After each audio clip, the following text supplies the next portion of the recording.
வணக்கங்க. நான் ஷோபனா வெங்கடேசன். ஒரு விலாக் எடுத்து போடலான்னு சொல்லிட்டு ஆசைப்பட்டேன். நான் சமீப காலத்தில் ஒரு 1 வீக் பிஃபோர் நான் ஒரு கோயிலுக்கு போயிட்டு வந்தேன். அந்த கோயிலை பற்றின ஒரு வீடியோ தான் இது, விலாகாக எடுத்து போடுறேன். எந்த கோயில்னு பார்த்தீங்களா, இது அம்பத்தூரில் இருக்கிற வெங்கடேஸ்வரா நகர் அந்த இடத்துல ராகவேந்திரா ஸ்ட்ரீட்டில் இருக்குது ஞான சாய்பாபா மந்திர். அந்த கோயிலோட நுழைவாயில் தான் இப்போ பார்க்குறீங்க. இது மொத்தம் 21 படிக்கட்டுகள் இருக்குது. இந்த 21 படிக்கட்டுகளை நம்ம ஏறி மேலே பார்த்தோம்னா ஞான சாய்பாபா மந்திரில் ஞான சாய்பாபா அமர்ந்திருப்பார். ஃபுல்லாக எல்லாமே நல்ல கிரானைட்டில் அருமையாக இருக்குங்க கோயில். நல்ல வைப்ரேஷன் உணர முடியும் நம்மளால். லெஃப்ட் சைட் பார்த்தீங்கன்னா பிள்ளையார் மார்பிளில் அழகாக இருப்பார். பிள்ளையாரை நம்ம நமஸ்காரம் பண்ணிவிட்டு அப்படியே நகர்ந்தோம்னா பாபா அன்னப்பிரசாதம் செய்கிற மாதிரியான ஒரு ஸ்டாச்சு, ஒரு 6 அடிக்கிட்டே இருக்கும். ரொம்ப நல்லா இருக்குது. அந்த அன்ன பாத்திரத்தில் நம்மளால் வர பக்த கோடிகள்லாம் என்ன பண்ணுறாங்கன்னா, அவங்களால முடிஞ்ச அரிசி பருப்பு என்னென்ன கொடுக்கணுமோ அதெல்லாம் இந்த பாத்திரத்துக்குள்ளே போடுறாங்க. அதை நான் பார்த்தேன். அதுக்கப்புறம் பாபாவை கடந்து அந்த பக்கம் போனீங்கன்னா ஒயிட் மார்பிளில் ஆஞ்சநேயர் இருக்கிறாரு. ரொம்ப நல்லா இருக்கிறாரு. அப்படியே பக்கத்தில் தத்தாத்திரேயரும் இருக்கிறாரு. இந்த கோயில் ரொம்ப நல்லா இருக்குங்க. வைப்ரேஷன் அருமையாக இருக்குது.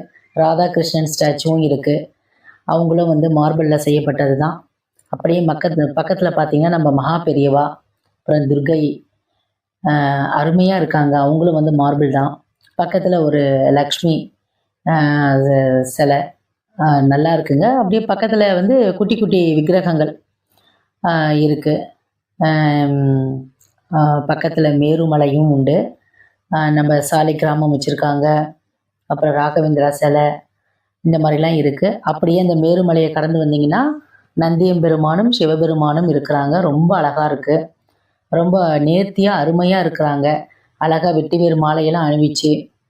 அப்படியே பக்கத்தில் பார்த்திங்கன்னா ஒரு அம்பாள். இந்த மாதிரி லெஃப்ட் சைடில் ஃபுல்லாக இப்போ நம்ம சொன்ன எல்லா சிலைகளும் அப்படியே அழகாக இருக்குங்க. இந்த கோயிலில் என்ன ஒன்றுன்னா, 21 படிகளை கடந்து ஒரு டெய்லி ஒரு பசு பாபாவை நமஸ்காரம் பண்ணுறாங்க. அதுதான் ரொம்ப அற்புதமாக நடக்கக்கூடிய விஷயம். இப்போ நம்ம ஞான சாய்பாபாவை பார்க்குறோங்க. இவர் தான் எல்லாரும் சேவிச்சுக்குங்க. இந்த பாபாவுக்கு காது கேட்கும்னு சொல்கிறாங்க. நாம் என்ன ஒரு விளையாட்டாக கேட்டாலுமே, நாம் பாபாவை பற்றி பேசினாலுமே, நம்ம கஷ்டத்தை சொன்னாலுமே அது உடனே நிவர்த்தி பண்ணுறாரு அவர். ஸோ அதனால் இவருக்கு பாபாவுக்கு காது கேட்கும் பாபான்னு வேற சொல்கிறாங்க. ரொம்ப நல்லா இருந்துச்சுங்க. எனக்கு ஃபஸ்ட்டு அங்கே நிற்கும் போது ஒரு நல்ல வைப்ரேஷன் என்னால் உணர முடிஞ்சிச்சு. ரைட் சைடு பார்த்தீங்கன்னா பாபாவுக்கு அப்படியே ரைட் சைடு பார்த்தீங்கன்னா இந்த மாதிரி சின்ன பாபா ஸ்டாச்சு, அதுக்கப்புறம் முருகர், வள்ளி தெய்வானை எல்லாருமே ரொம்ப நல்லா இருக்குது. இந்த சிலைகளுக்கு அப்புறம் பார்த்திங்கன்னா இந்த கோயிலில் இந்த பசு காலையிலையும் சாயந்தரம் 2 வேளை வருதான். அதனால் நீங்கள் இந்த கோயிலுக்கு கண்டிப்பாக நீங்கள் எல்லாரும் வரணும். பாபாவோட அருளை பரிபூரணமாக நீங்கள் வாங்கிக்கணுன்றது என்னுடைய ஆசை. ஜெய் சாய்ராம்.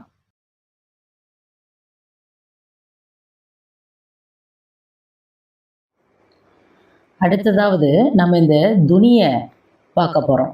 அந்த பாபா மந்திரில் இருக்கக்கூடிய துணிங்க இது. இந்த துணிக்கு அப்படியே ஆப்போசிட்டில் பார்த்தீங்கன்னா பாபா அமர்ந்திருக்கிறாரு.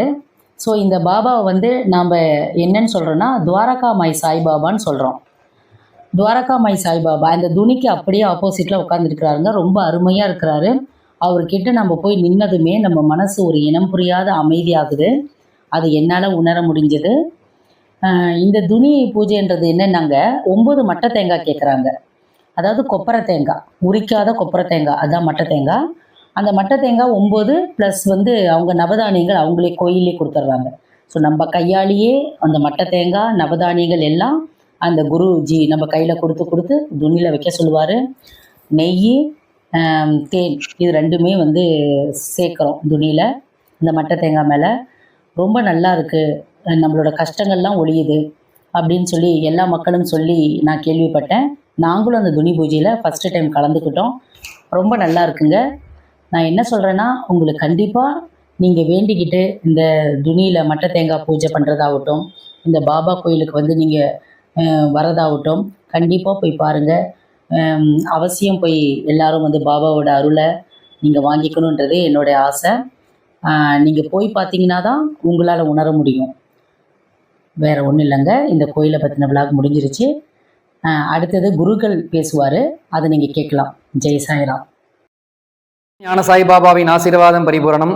இது வந்து ஞான சாய்பாபா மந்திர், அம்பத்தூர் வெங்கடேஸ்வரா நகர், ராகவேந்திரா தெருவிலே எழுந்தருளி அருள் பார்க்கின்றார். நமது ஞான சாய்பாபா ஆலயத்தில் 108 கலசங்களுடன் பிரதிஷ்டை செய்யப்பட்ட இந்த கோயில், அதாவது கர்ம வினைகளை போக்கக்கூடியவர். அப்படிமா எப்படின்னா, பசு வந்து தினசரி பாபாவை வந்து வழிபடக்கூடிய இந்த புண்ணிய ஸ்தலம் அப்படின்னு சொல்லுவோம். கர்ம வினைகள், பித்ரு சாபங்கள், ஜென்ம சாபங்கள் எல்லாம் விளக்கக்கூடிய இடம். நம்ம கோயில ரொம்ப விசேஷம் என்னன்னு கேட்டால், குழந்தைகளுக்காக இந்த ஆலயம் விசேஷம். அதாவது பாபா ஷிரடியில வாழ்ந்த காலத்துல குழந்தை இல்லா தம்பதிகளுக்காகவே தொட்டில் கட்டி அந்த குழந்தை பாக்கியத்தையும் அருளார். அதே போல் நமது ஞான சாய்பாபா ஆலயத்துல ராமநவமிக்கு அதே போல தொட்டில் கட்டி குழந்தை பாக்கியம் வேண்டி வருபவர்களுக்கு இந்த குழந்தை செல்வத்தை, மழலை செல்வத்துக்காக இங்கு தொட்டில் கட்டப்பட்டு அந்த தொட்டில் பிரசாதம் கொடுக்கப்படும். இந்த ராமநவமிக்கு நீங்க அந்த தொட்டில் பிரசாதம் வாங்கினீங்கன்னா அடுத்த ராமநவமிக்குள்ள இந்த ஆலயத்துல குழந்தையோட வந்துருவாங்க. அடுத்தபடியா வந்து சத்யநாராயண பூஜை. இக்கலியுகத்திலே பிரத்யட்சமான பலனை அளிக்கக்கூடியது சத்யநாராயண பூஜை. எந்த ஒரு விரத பூஜையிலையும் நீங்க பாத்தீங்கன்னா சத்தியமாக நடக்கும், உன்னுடைய பிரார்த்தனைகள் சத்தியமாக நிறைவேறும்னு எந்த விரத பூஜையிலையும் வராது.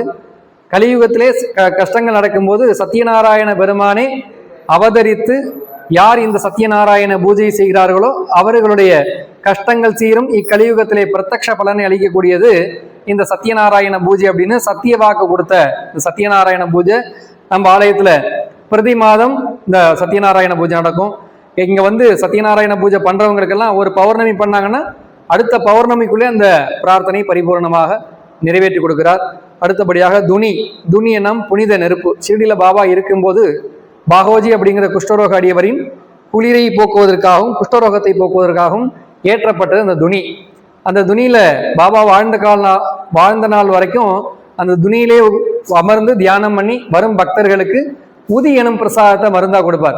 அதான் விதியே சதி செய்தாலும் அதை என் உதி சரி செய்யக்கூடிய அற்புதமான மருந்து நம்ம ஞான சாய்பாபா ஆலயத்துல தொடர்ந்து அந்த துணி எரிஞ்சுட்டே இருக்கும். என்னென்ன பிரார்த்தனைகள் வேண்டிட்டு அந்த துணி பூஜை பண்றாங்களோ அவங்களுடைய பிரார்த்தனை பரிபூரணமாக நிறைவேற்றப்படும். அதாவது கர்ம வினைகள் எல்லாம் போக்கக்கூடியது. கர்ம தொம்ஸ்ரீ நமகான்னு அந்த சகசிராமத்தில் வரக்கூடிய பூஜ்ய ஸ்ரீ நரசிம்ம சுவாமிஜி அருளிய சகசிராமத்தில் கர்ம தொம்ஸ்ரீ நம, கர்மத்தை உடைப்பவர் சாய்நாதர். கர்மங்கள்லாம் விலகி போகணும், கர்ம நிர்மூலங்கள்லாம் விலகி போகணும். கர்ம வியாதி விபோகினே நமகா, அதாவது ஜெனட்டிக் ப்ராப்ளம், தோல் ஸ்கின் சம்பந்தப்பட்ட வியாதிகள் எல்லாம் வரக்கூடாது. கஷ்டங்கள் விலகி போகணும். கல்யாணம் நாமினியமா கல்யாணம் நடக்கணும். சத்சந்தான வரப்பிரதாதனமா, இப்படி நம்மளுக்கு என்ன வேணும், நம்மளை விட்டு என்ன போகணுங்க கூடியத அந்த துணியில வச்சிருக்கார். அந்த துணி பூஜையை பண்ணிட்டு அந்த உதியை எடுத்துட்டோம்னா எந்த விதமான வியாதிகள் இருந்தாலும் அந்த துணியை எடுத்துக்கொள்ளும் போது, உதியை எடுத்துக்கொள்ளும் போது அந்த உதி நம்முடைய வியாதியை மாற்றக்கூடிய சக்தியாக இங்க அருளக்கூடியது. நம்ம பாபா காது கேட்கும் அப்படின்னு சொல்லுவோம். எந்த ஒரு பிரார்த்தனைகளை இங்க வந்துட்டு நீங்க பாபா கிட்ட இங்க வேண்டிட்டு போனாலும் நீங்க வீட்டுக்கு போறதுக்குள்ளேயே அதுக்கான நியூஸை கொடுத்துட்றாரு. சில பிரார்த்தனைகளுக்கு கால தாமதம் ஆகுது அப்படின்னா அதுக்கான கர்ம வினைகள் குறைய பாபா அந்த பிரார்த்தனையை பரிபூர்ணமாக நிறைவேற்றி கொடுக்கிறார்.